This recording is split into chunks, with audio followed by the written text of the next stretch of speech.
All right, thank you.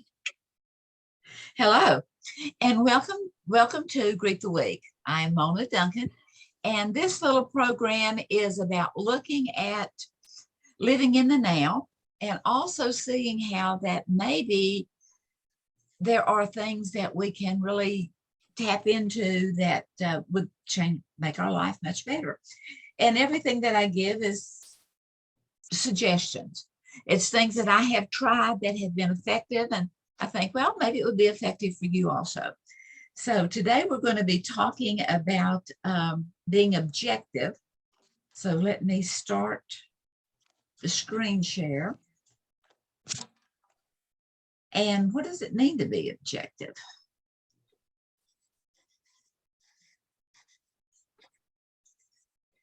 Cannot see. Why can they not see?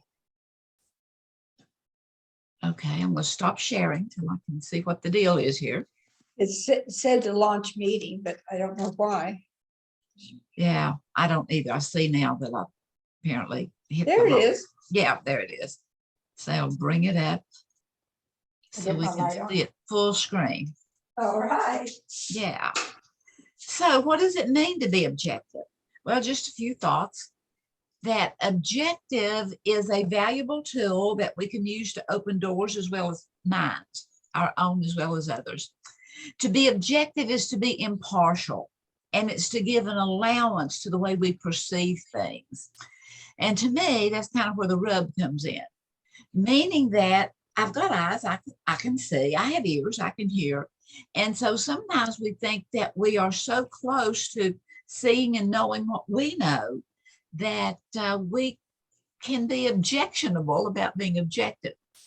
And so I wanted to begin to look at that. I present this every week as much to keep me on track as much as anything else. I appreciate everyone that does tune in either now or later and your input. And anyway, on the Facebook Glasser Institute here in the US, there was a post from the Glasser Institute in Ireland. And I thought this was just so powerful.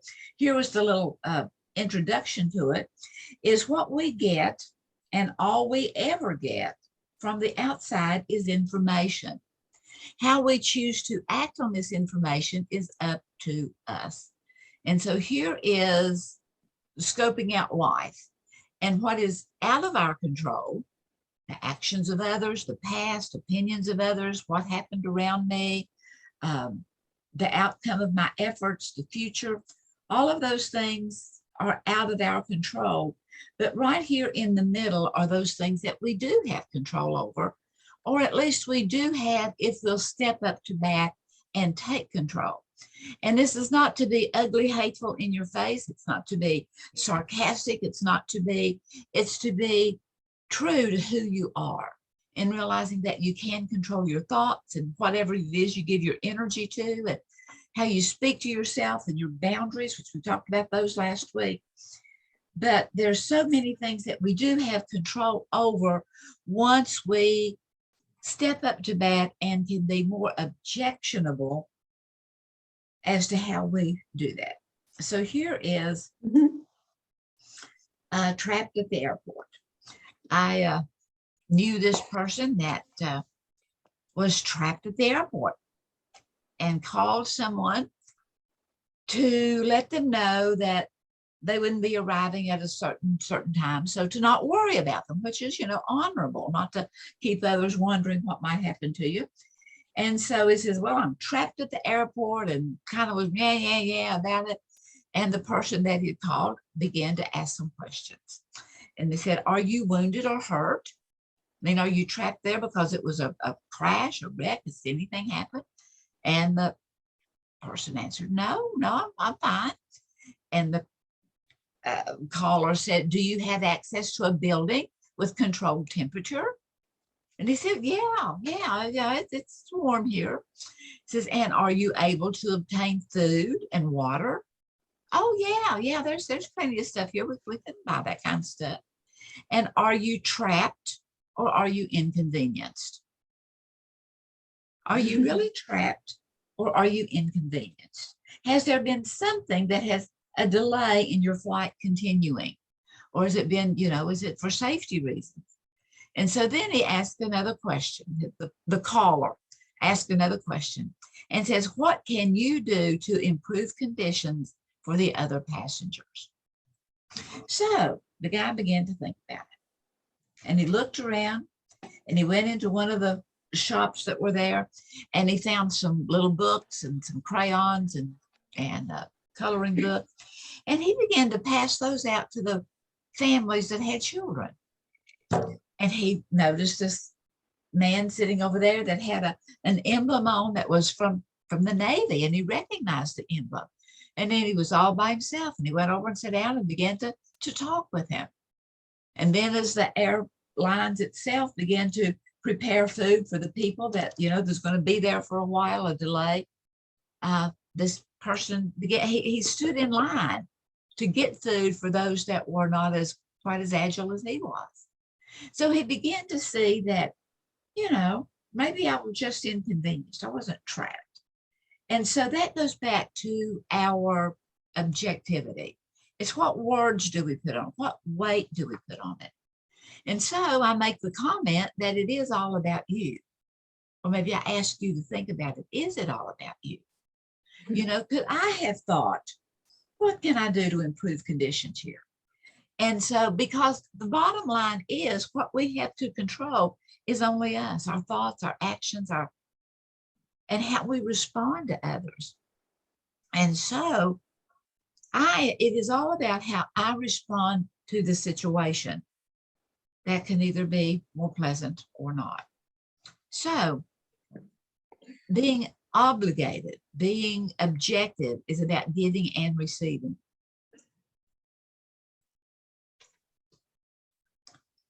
And in everything, there's an exchange of energies in every encounter, whether it's going outside and seeing how excessively warm it is or cold, but there's always an exchange of energies. Being objective requires a commitment to improvement on being relatable. I'm going to be objective. It's to be unbiased. It's to be able to see all sides, not only the one that I'm so settled into, but also other sides. To receive everything and attach to nothing. That's what I want to do. I just want to be a receptacle. I will receive it, but it's not going to attach. It's not going to cling. It's not going to weigh down. I'm going to attach to nothing. And then a willingness to accept biases, the ones that I have, as well as the ones that those that I'm interacting with, is always a good place to start on being more objectionable or objective. So here is a dialogue that I suggested with a client recently. I'm wondering if, in your desire to relate to and to show respect to, you may speak in a questioning tone as though you're asking for permission. And the other gives their input, which is not what you want and is not what you see any merit to.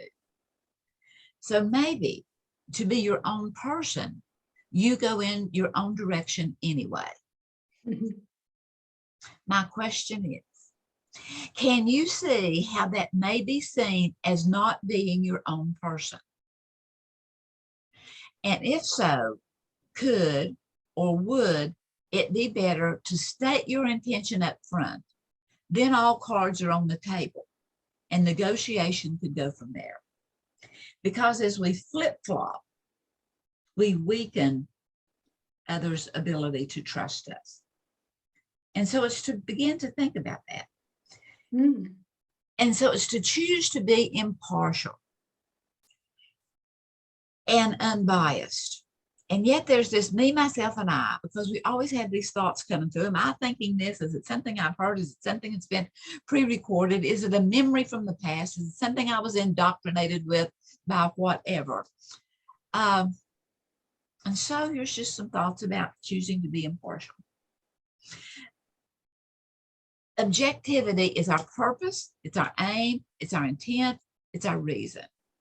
And as we begin to look at all those things and tear it apart, we can give more substance to it. And in doing so, to kind of take a balcony view, never to look down on, but to have a broader perspective. And to step back from our own emotions. And how, how can we be more relatable to a situation that we've never been through, we've never encountered. And to observe your behavior as well as how others react to you. Not only to how you behave with someone else, but how is their response to you? And to be open to looking at that. And then it's kind of like seeing you outside of yourself. And so I have the whole table here because I'm thinking of the archetypes and how that supposedly we're all born with 4 of them that are just dominant, that it's kind of comes with being human. And that is to be a parent, to be a child, to be the savior, to want to do things, to want to help, and then also to be the prostitute. Because what are we willing to give ourselves up for? And often we do that and are not even aware of it. But supposedly there are like 12 different characteristics that is imparted to each of us through genes and through all kinds of things. But I suggest that life is a dance. And if we saw only the movement of each dancer without the whole scheme of the ballet, we would see disharmony. Because we may be seeing the person that is to catch the one that's to be flying toward you, and we would just see him there just standing there. Or the person that was to fly into the arms of the one that was to be caught, it would be disharmony. So what we see, what we hear, what we experience is based on our perception that may or may not be accurate. So in being objective, it's to listen to the dissenter, be willing to hear what the opponent has to say, allow them to express their opinion, and knowing that it is an opinion, it can be reality. And so to affront them would be a distortion, because maybe what they're saying is a reality. And then to consider their position, not only listening to their opinion, but how do they differ from us, from you individually? What is their culture? What is their beliefs? What are their experiences that maybe you have had similar, but maybe none at all? And be willing to consider valid points that you never thought about. Oh, I never thought about that. And be willing to, express that. And then gently ask them what if questions for clarification. Well, what if so-and-so, what if, to begin to look at. And know that change is an ongoing process for all, not only because we're always exchanging energies, not only for us, but also for them. And then take a serious look at your hand-me-down views. As again, how much do I believe and incorporate based on my culture, my beliefs, my experiences? Sometimes it's hard to be objective when it's being, about ourselves. And to be careful not to lump all people into the same cesspool, except maybe for us personally. So in being more objective is to kind of sift and to sort, to question your own reasoning, to realize that denial and rationalization can impede our being objective. We already, oh, yeah, I know what you're going to say. Yeah, I know all that. And as much as you may want to reject the input that you're receiving, recognize when you've been called by your own true name. Because, sometimes people will say something, well, I've used this illustration many times about the mother who wanted the killer to be hung, executed right then and there. And she was asking, why did you kill my child? Why did you murder? And the answer, and the guy looked at her and said, I was so mad, I needed to kill someone. But you understand that, don't you? Mm-hmm. And he put that, and so sometimes Whenever sometimes we're called by our own true name, and oh, I do that. I am that way. And so how can I in turn be kind and objective in your situation? So, and also in doing that sifting and sorting, watch the edge that we may have to our voice as we begin to give that input. And then note how we may resemble those remarks that we are accusing another of. So be specific rather than general in being objectionable. It is in disconnecting to pronounce always or never, even if that infraction is repetitive. I mean, maybe someone is always late in getting in their report. That to come about with you're never on time, you're always this, with all those declaratives, that gives no wiggle room whatsoever. It comes across as very disconnecting to the person that you may be trying to understand. And so instead, and I use this as a directive to show how that as we really think about it, we can be directive but less pointed. So that instead of saying, you never get back to me, make it, I have not yet gotten your report. When can I expect it? And because it really is all about you. You know, and the way we receive someone else's information or the way we give information to them, it's really all about, it's all about me. Because whether it's off-putting or whether it's receiving, it comes from how we give it.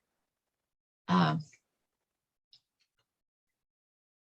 it may sound very, very egotistical, but the only person we have total control over, or as much control as possible, is of ourselves.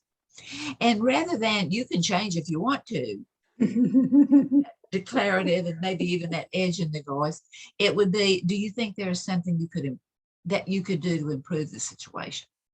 And again, it's giving the person the ability to go internal so that they can begin to think and to see. And so for making objectivity permanent, because, you know, sometimes we can, with it being our purpose, our aim, our goal, and our intention, these are just some little things that I use over time. In fact, I even used them this morning. And one is that dread or delight.